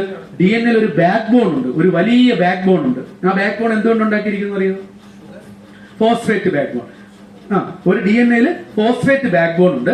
ആ ഫോസ്ഫേറ്റ് ബാക്ക് ബോണിലോട്ട് നമ്മൾ DNA ഒരു ഷുഗറും പിന്നെ അത് കഴിഞ്ഞിട്ട് ഒരു ന്യൂക്ലിയോ ബേസും. അതായത് ഇത്രയും ഘടകങ്ങളുള്ളതാണ് ഒരു സ്ട്രാൻഡ്. ഞാനത് എളുപ്പത്തിനാണ് ഇങ്ങനെ പറയുന്നത്. അതായത് ഒരു സ്ട്രാൻഡ് ഉണ്ട്, അതിനൊരു ബാക്ക് ബോൺ ഉണ്ട്. ആ ബാക്ക് ബോണിൽ കെട്ടിത്തൂക്കി ഇട്ടിരിക്കുന്നത് പോലെ ആരൊക്കെ ഉണ്ട്? ഷുഗറും ഉണ്ട്, ഒരു ന്യൂക്ലിയോ ബേസും ഉണ്ട്. ഷുഗറും ഉണ്ട്, ഒരു ന്യൂക്ലിയോ ബേസും ഉണ്ട്. അപ്പൊ ഈ ഷുഗർ ഫോസ്ഫേറ്റ് ബാക്ക് ബോണും അതിലൊരു ന്യൂക്ലിയോ ബേസും ഉള്ള സാധനത്തിനെയാണ് നമ്മൾ എന്ത് വിളിക്കുക? ഒരു സ്ട്രാൻഡ്, ഒരു ന്യൂക്ലിക് ആസിഡിന്റെ സ്ട്രാൻഡ് എന്ന് വിളിക്കുക. ഇത്തരത്തിലുള്ള 2 സ്ട്രാൻഡുകൾ വഴി എന്ത് ചെയ്തിരിക്കുകയാണ്? ഹൈഡ്രജൻ ബോണ്ട് വഴി. ഇതും നമ്മൾ പഠിച്ചിട്ടുണ്ട്. അതായത് വളരെ ചെറിയ ഇന്ററാക്ഷൻ, അതിനാണ് നമ്മൾ ഈ ഡോട്ട് ഡോട്ട് ഇട്ടിട്ട് കാണിച്ചിരിക്കുന്നതൊക്കെ ഹൈഡ്രജൻ ബോണ്ടാണ്. അതായത് ഹൈഡ്രജൻ ബോണ്ട് എന്ന് പറഞ്ഞാൽ ഒരു ബേസില്, ഒരു സ്ട്രാൻഡിലുള്ള ഒരു ബേസില് ഒരു എലമെന്റ് അടുത്ത സ്ട്രാൻഡില് അടുത്ത ബേസിലെ ഹൈഡ്രജനുമായിട്ട് തമ്മിൽ ഒരു ചെറിയ ബോണ്ടിങ് വരുന്നതിനാണ് ഹൈഡ്രജൻ ബോണ്ടിങ്. അതിനെപ്പറ്റി നിങ്ങൾ അതായിട്ട് ആലോചിക്കണ്ട. അപ്പൊ ഇത്തരത്തിലുള്ള കോംപ്ലിക്കേറ്റഡ് ആയിട്ടുള്ള, വളരെ വളരെ കോംപ്ലിക്കേറ്റഡ് ആയിട്ടുള്ള ഒരു സാധനമാണ് ഈ DNA എന്ന് പറയുന്നത്. ഓക്കെ, അപ്പൊ ഈ DNA എന്ന് പറയുന്ന ഇത്രയും വലിയൊരു സാധനം ഈ പറഞ്ഞ പോലെ അഗെയിൻ നമ്മൾ നേരത്തെ പറഞ്ഞതുപോലെ വളരെ എളുപ്പത്തിന് പ്രിമോർഡിയൽ സൂപ്പിനകത്ത് കിടന്ന്, അല്ലെങ്കിൽ ഒരു ഒരു ഡാർവിൻസ് വാം ലിറ്റിൽ പോണ്ടിൽ കിടന്ന് ഉണ്ടാവുക എന്ന് പറഞ്ഞു കഴിഞ്ഞാൽ വളരെ കോംപ്ലിക്കേറ്റഡ് ആണ്. It's very difficult. കാരണം അങ്ങനെ ഉണ്ടാക്കാൻ പറ്റുന്നില്ല ആൾക്കാർക്ക്. അതായത് ഞാൻ നേരത്തെ പറഞ്ഞ ന്യൂക്ലിക് ആസിഡിന്റെ ബേസസ്, അതിന്റെ ഫോസ്ഫോ, ഇതിനകത്ത് കെമിസ്ട്രി പരമായിട്ട് പറയുകയാണെങ്കിൽ ഇതിനകത്ത് ഒരുപാട് വളരെ ബുദ്ധിമുട്ടുള്ള ലിങ്കേജുകളുണ്ട്. അതിന് നമ്മൾ ഗ്ലൈക്കോസിഡിക് ലിങ്കേജ് എന്നൊക്കെയാണ് പറയാം. അതിനെ ലോകം ഇപ്പൊ പറഞ്ഞുകൊണ്ടിരിക്കുന്നത് ഗ്ലൈക്കോസിഡിക് പ്രോബ്ലം ആണ്. എന്ന് പറഞ്ഞാൽ ആ ലിങ്കേജ് ഉണ്ടാക്കാൻ അവർക്ക് പറ്റുന്നില്ല. മനസ്സിലായില്ലേ? ആ ലിങ്കേജ് ഉണ്ടായാൽ മാത്രമേ നമുക്ക് പ്രിമോഡിയൽ സൂപ്പിനകത്ത് അത് ഉണ്ടായെന്നെങ്കിലും പറയാൻ പറ്റൂ. ആ ലിങ്കേജ് ഉണ്ടാക്കാൻ പറ്റുന്നില്ല, ലാബിൽ പോലും ഉണ്ടാക്കാൻ പറ്റുന്നില്ല. DNA-ക്ക് അകത്തുള്ള ഇത്തരം ലിങ്കേജുകൾ ലാബിൽ പോലും നമുക്ക് ഉണ്ടാക്കാൻ ഇപ്പൊ പറ്റുന്നില്ല. ഓക്കെ, അപ്പൊ ഇത്രയും വലിയൊരു DNA ഉണ്ടാക്കിയെടുക്കാൻ, ഇത്രയും കോംപ്ലക്സ് ആയിട്ടുള്ള ഇത്രയും വലിയൊരു DNA നമുക്ക് ഉണ്ടാക്കിയെടുക്കാൻ പറ്റാത്തത് കൊണ്ട് തന്നെ ആൾക്കാർ വീണ്ടും ഇതിനെ നോക്കിയപ്പോ എന്ത് മനസ്സിലായി? ഈ DNA നേരെ നമ്മൾ പകുതിയെ വെച്ച് കീറിക്കഴിഞ്ഞ് എന്ത് കിട്ടും? നമുക്ക് കിട്ടും RNA കിട്ടും. അതായത് ഈ DNA-യുടെ സിംഗിൾ സ്ട്രാൻഡ് ആയിട്ടുള്ള വേറെ ന്യൂക്ലിക് ആസിഡ്. ഇങ്ങനെയൊക്കെ പറയുമ്പോൾ ഇത് നമ്മളൊരു ജനറൽ ആയിട്ട് DNA പകുതി വെച്ച് കീറിയ RNA അങ്ങനെയല്ല, നിങ്ങൾക്കത് മനസ്സിലാവാൻ വേണ്ടി ഞാൻ പറയാണ്. അതായത് DNA-യുടെ പകുതി കോംപ്ലക്സിറ്റി മാത്രമുള്ള ഒരു മോളിക്യൂളാണ് RNA. ഇനി RNA-ക്ക് DNA-ക്ക് ഇല്ലാത്ത കുറച്ചുകൂടി നല്ല അഡ്വാൻറ്റേജസ് കൂടെ ഉണ്ട്. RNA-ക്ക് എന്ത് ചെയ്യാൻ പറ്റും? RNA-ക്ക് സ്വയം എന്ത് ചെയ്യാൻ പറ്റും? റെപ്ലിക്കേറ്റ് ചെയ്യാൻ പറ്റും. അതായത് RNA-ക്ക് വേറൊരു പ്രോട്ടീൻസിന്റെ സഹായം ഇല്ലാതെ RNA-ക്ക് എന്ത് ചെയ്യാൻ പറ്റും? റെപ്ലിക്കേറ്റ് ചെയ്യാൻ പറ്റും. അപ്പൊ RNA വെച്ച് നോക്കുമ്പോൾ നമ്മുടെ ജീവന്റെ ഡെഫിനിഷനുമായിട്ട് നോക്കുമ്പോൾ കുറച്ചും കൂടി, അതായത് DNA ആണ് ഒരു മനുഷ്യന്റെ, അല്ലെങ്കിൽ ഇപ്പോഴും നിലവിലും ഒരു മനുഷ്യന്റെ ഏറ്റവും അടിസ്ഥാനമായ ഘടകം, അല്ലെങ്കിൽ ഒരു ജീവന്റെ, മനുഷ്യന്റെ എന്നല്ല, ഒരു ജീവന്റെ ഏറ്റവും അടിസ്ഥാനമായ ഘടകം എന്ന് പറയുന്നത് എന്ത് തന്നെയാണ്?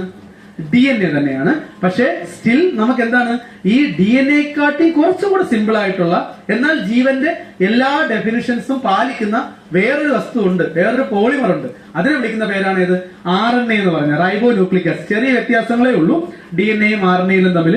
ഷുഗറിന്റെ വ്യത്യാസവും പിന്നെ ഒരു ബേസിന്റെ വ്യത്യാസമേ ഉള്ളൂ. അതൊക്കെ നമുക്ക് അത്ര ഇമ്പോർട്ടന്റ് അല്ല, അത് പഠിക്കുമ്പോൾ നിങ്ങൾ പഠിച്ചിട്ടുണ്ടാവും. ഓക്കെ, അപ്പൊ ഇതാണ് ഈ പറഞ്ഞ നേരത്തെ മൾട്ടിപ്ലിക്കേഷൻ, ഹെറിഡിറ്റി, മ്യൂട്ടേഷൻ, ഈ 3 കാര്യങ്ങളാണ് നമ്മുടെ ജീവന്റെ. അപ്പൊ ഇതൊക്കെ കൊണ്ട് തന്നെ ഇതാണ് RNA-യും DNA എങ്ങനെ, ഇത് നിങ്ങൾ നോക്കണ്ട, ഞാൻ പറഞ്ഞു RNA-യും DNA-യും എങ്ങനെ വ്യത്യസ്തമാകുന്നു ഈ ഫിഗറിൽ നിന്ന് മനസ്സിലാവും. ഇതിനകത്ത് നോക്കിയാൽ DNA-ക്കാട്ടി വളരെ സിമ്പിൾ ആണ് RNA. ആദ്യം കൊടുത്തിരിക്കുന്നതാണ് RNA. അപ്പൊ അങ്ങനെയാണെങ്കിൽ എങ്ങനെയാണ് നമുക്ക് DNA വന്നത്, RNA-ക്ക് മുന്നേ DNA വന്നതെന്നുള്ളത് വലിയ ക്വസ്റ്റ്യൻ ആണ്. അപ്പൊ അതുകൊണ്ട് തന്നെ നിലവിൽ ഇപ്പോഴും ഇന്നും ഏറ്റവും ഇമ്പോർട്ടന്റ് ആയിട്ട് ആൾക്കാർ പറഞ്ഞുകൊണ്ടിരിക്കുന്നത്, നിങ്ങൾ ആ വേർഡ് കേട്ടിട്ടുണ്ടാവും, RNA വേൾഡ് ഹൈപ്പോത്തിസിസ് ആണ്. RNA വേൾഡ് ഹൈപ്പോത്തിസിസ്, അതായത് RNA കംസ് ഫസ്റ്റ്. ജീവൻ ഉണ്ടായി എന്ന് പറഞ്ഞാൽ എന്താണ്? RNA ഉണ്ടായി എന്നാണ് അർത്ഥം. ജീവൻ ഉണ്ടായി എന്ന് പറഞ്ഞാൽ RNA ഉണ്ടായി. ആ RNA, ഞാൻ നേരത്തെ പറഞ്ഞ ഒരു ചെറിയ RNA ഒരു ചെറിയൊരു ലിപ്പിഡിനകത്ത് ട്രാപ്പ് ചെയ്തിരിക്കുന്നതാണ് നമ്മുടെ ആദ്യത്തെ ജീവൻ. ഫസ്റ്റ് ജീവൻ എന്ന് പറയുന്നത് ഒരു RNA മാത്രം ഒരു ലിപ്പിഡിന് ബൈലെയറിനകത്ത് അല്ലെങ്കിൽ ഒരു മൈസെലിനകത്ത് ഇങ്ങനെ ട്രാപ്പ് ചെയ്തിരിക്കുന്നതാണ് നമ്മുടെ ആദ്യത്തെ ജീവൻ എന്ന് പറഞ്ഞാൽ. അപ്പൊ RNA വേൾഡ് എന്ന് പറഞ്ഞാൽ, അതുകൊണ്ട് തന്നെ RNA വേൾഡ് വളരെ ഇമ്പോർട്ടന്റ് ആണ്. അപ്പൊ ആ RNA വേൾഡ് ആണ്. RNA വേൾഡ് നോക്കട്ടെ, RNA വേൾഡ് ഹൈപ്പോത്തിസിസ് ആണ് ഇപ്പൊ നിലവിൽ എന്താണ് ഏറ്റവും അംഗീകരിക്കപ്പെട്ടിരിക്കുന്ന ഒരു ഹൈപ്പോത്തിസിസ്. ഇനിയും പ്രശ്നമുണ്ട്. Okay, still RNA is simple. Okay, DNA compare ചെയ്യുമ്പോൾ RNA is simple, but still RNA ഉണ്ടാവണമെങ്കിലും എന്തൊക്കെ വേണം? ഞാൻ നേരത്തെ പറഞ്ഞ ഗ്ലൈക്കോസിഡിക് ലിങ്കേജ് വേണം, ഷുഗർ വേണം, ഫോസ്ഫേറ്റ് വേണം. ഒൺലി തിങ് ഈസ് ദാറ്റ് ഒരു സ്ട്രാൻഡ് വേറൊരു സ്ട്രാൻഡുമായിട്ട് എന്ത് ചെയ്യുന്നില്ല, ഡബിൾ ഹെലിക്സ് ആകുന്നില്ല എന്നുള്ളത് മാത്രമേ ഉള്ളൂ RNA-യും DNA-യും തമ്മിലുള്ള വ്യത്യാസം. ബാക്കി RNA-ക്കും DNA-ക്കും ഉള്ള കെമിസ്ട്രി എല്ലാം സെയിം ആണ്. അപ്പൊ അതുകൊണ്ട് തന്നെ അങ്ങനെ അത്ര എളുപ്പത്തിന് RNA ഉണ്ടാവുക എന്ന് പറഞ്ഞാലും എളുപ്പമല്ല. RNA അതിന്റെ അർത്ഥം എന്താണ്? അക്കോർഡിംഗ് ടു കെമിക്കൽ എവല്യൂഷൻ അല്ലെങ്കിൽ കെമിക്കൽ എവല്യൂഷൻ വർക്ക് ചെയ്യുന്ന ഇത്രയും പേർക്ക് ലോകം മുഴുവൻ ഇരുന്ന് കിണഞ്ഞ് പരിശ്രമിച്ചിട്ടും അവർക്ക് എന്ത് ചെയ്യാൻ കഴിഞ്ഞിട്ടില്ല? വെറ്റ് ഡ്രൈ സൈക്കിളിലൂടെ എന്തുണ്ടാക്കാൻ കഴിഞ്ഞിട്ടില്ല? RNA ഉണ്ടാക്കാൻ കഴിഞ്ഞിട്ടില്ല ഇത്രയും നാളായിട്ട്. അതായത് അവര് കെമിക്കലി ലാബില് അവര് വെറ്റ് ഡ്രൈ സൈക്കിളിലൂടെ എന്ന് RNA ഉണ്ടാക്കുന്നോ അന്നേ നമുക്ക് പറയാൻ പറ്റുള്ളൂ RNA ആണ് ആദ്യത്തെ ജീവനം. അതായത് നമുക്ക് അന്ന് ഉണ്ടാക്കാൻ വേറെ കണ്ടീഷൻ ഒന്നും ഇല്ല. നമുക്ക് വെറ്റ് ഡ്രൈ സൈക്കിൾ മാത്രമേ ഉള്ളൂ നമുക്കിവിടെ റീപ്രൊഡ്യൂസ് ചെയ്യാൻ വേണ്ടിയിട്ട്. അപ്പൊ അന്ന് അതിനകത്തോട്ട് നമുക്ക് കണ്ടീഷൻസ് കുറച്ച് ബേസ് ആഡ് ചെയ്ത് കൊടുക്കാം, അല്ലെങ്കിൽ കുറച്ച് ആസിഡ് ആഡ് ചെയ്ത് കൊടുക്കാം, കുറച്ച് കാറ്റലിസ്റ്റ് ആഡ് ചെയ്ത് കൊടുക്കാം. ഇത്തരത്തിലുള്ള കാര്യങ്ങൾ മാത്രമേ നമുക്ക് ചെയ്യാൻ പറ്റുള്ളൂ. അപ്പൊ ഇങ്ങനെയൊക്കെ ചെയ്തിട്ടും നമുക്ക് എന്ത് ചെയ്യുന്നില്ല? RNAയിലോട്ട് അത് എന്ത് ചെയ്യുന്നില്ല? ലീഡ് ചെയ്യുന്നില്ല. അങ്ങനെയാണ് വീണ്ടും, അതായത് ഇതിനൊരു പരിധി ഉണ്ടല്ലോ, 10-200 വർഷകാലം ആൾക്കാർ ഇങ്ങനെ ശ്രമിച്ചിട്ട് നടക്കാത്തത് കൊണ്ട് വീണ്ടും ഈ ഓർഗൽ എന്ന് പറയുന്ന ഒരാൾ, ലെസ്ലി ഈ ഓർഗൽ 2007 പുള്ളി മരിച്ചുപോയത്. പുള്ളി വളരെ വലിയ ഒരു ഒറിജിൻ ഓഫ് ലൈഫിന്റെ ഏറ്റവും പ്രധാനപ്പെട്ട ഒരു സയന്റിസ്റ്റ് ആണ്. അപ്പൊ ഈ ലെസ്ലി ഓർഗലാണ് പറഞ്ഞത് യഥാർത്ഥത്തിൽ RNAക്ക് മുന്നേ there will be a and there should be a pre-RNA world എന്ന് പറഞ്ഞത്. അത് ആർക്കും നമുക്ക് അറിഞ്ഞൂടാ. എന്ന് വെച്ചാൽ നിങ്ങൾ പലരും കേട്ടിട്ടില്ലാത്ത ഒരു സാധനമായിരിക്കും ആ pre-RNA വേൾഡ് എന്ന് പറയുന്നത്. അതായത് ഈ pre-RNA world probably predates the RNA world എന്ന് പറഞ്ഞാൽ ഈ RNA വേൾഡിന് മുന്നേ ഒരു pre-RNA വേൾഡ് ഉണ്ടായിരുന്നിരിക്കാം. ആ pre-RNA വേൾഡിലേക്ക് വേണ്ടിയുള്ള കാര്യങ്ങൾ എന്ത് ചെയ്യാം? തെളിയിച്ചു കഴിഞ്ഞാൽ അതിൽ നിന്നും RNA വേൾഡിലേക്ക് വരികയും അതിൽ നിന്നും DNA വരികയും പിന്നെ സെല്ലാവുകയും പിന്നെ ജീവനാവുകയും ചെയ്തത് വളരെ എളുപ്പത്തിൽ നിർണ്ണയിക്കാന്ന് പറഞ്ഞ് പുള്ളി ഒരു നേച്ചർ എന്ന് പറയുന്ന ഒരു പബ്ലിക്കേഷനിൽ ഒരു പേപ്പർ പബ്ലിഷ് ചെയ്തു. അതോടുകൂടി എഗെയിൻ അന്ന് വരെ വളരെ മന്ദഗതിയിൽ പൊയ്ക്കൊണ്ടിരുന്ന ഒറിജിൻ ഓഫ് ലൈഫ് അതോട് റിസർച്ച് എന്ന് പറഞ്ഞാൽ അതോടുകൂടി വളരെ ഒരു സ്റ്റീപ്പായിട്ട് ഇൻക്രീസ് ചെയ്യാൻ തുടങ്ങി. കാരണം ആൾക്കാർക്ക് ഒരു ഐഡിയ കിട്ടി, മനസ്സിലായില്ലേ? ഇനി ആ ഐഡിയ എക്സിക്യൂട്ട് ചെയ്താൽ മാത്രം മതി. ആൾക്കാർക്ക് ഒരു ഐഡിയ കിട്ടി എങ്ങനെ നമ്മൾ ഒറിജിൻ ഓഫ് ലൈഫ് റിസർച്ച് ചെയ്യണം. അതായത് അതുവരെയും ആൾക്കാർ ചെയ്തുകൊണ്ടിരുന്നത് അഡനിൻ എടുക്കുന്നു, റൈബോസ് എടുക്കുന്നു, ഫോസ്ഫേറ്റ് എടുക്കുന്നു, എന്നിട്ട് മറ്റേ എന്ത് ചെയ്യുന്നു? വെറ്റ് ഡ്രൈ അതിലോട്ട് ബേസ് ഇടുന്നു, അമോണിയ ഇടുന്നു, പിന്നെ കാറ്റലിസ്റ്റ് ഇടുന്നു, തിരിച്ചു വരുന്നു. ഇങ്ങനെയായിരുന്നു ഇത്രയും കാലം ചെയ്തുകൊണ്ടിരുന്നത്. അത് എത്ര ചെയ്തിട്ടും അവർക്ക് ഏതുവരെ എത്താൻ പറ്റുന്നില്ല? RNA വരെ എത്താൻ പറ്റുന്നില്ല. അപ്പൊ അതുകൊണ്ട് തന്നെ ഈ ഓർഗലിന്റെ ഈ ഒരു പ്രസ്താവനയോട് കൂടി അല്ലെങ്കിൽ ലെസ്ലി ഓർഗലിന്റെ ഈ ഒരു പബ്ലിക്കേഷൻ പുറത്തു വന്നതോടുകൂടി ലോകം മുഴുവനും മാറി ചിന്തിക്കാൻ തുടങ്ങി. ആൻഡ് അവർ പറയുന്നു എന്താണ്? അതൊരു ഡയറക്റ്റ് എവിഡൻസ് ആയിരിക്കില്ല, ഇൻഡയറക്റ്റ് എവിഡൻസ് ആയിരിക്കും. But still there is a probability that എന്താണ് ഇത്തരത്തിലൊരു pre-RNA വേൾഡ് നമുക്ക് തെളിയിച്ചു കഴിഞ്ഞാൽ എന്ത് ചെയ്യാൻ പറ്റും? നമുക്ക് വളരെ എളുപ്പത്തിൽ എന്ത് ചെയ്യാൻ പറ്റും? RNA വേൾഡ് തെളിയിക്കാനും അതുവഴി നമുക്ക് ജീവനിലോട്ടുള്ള അടുത്ത ലെവൽസിലോട്ടുള്ള തെളിവുകൾ പെട്ടെന്ന് നമുക്ക് നൽകാനും കഴിയുമെന്ന് നമ്മൾ വിചാരിക്കും.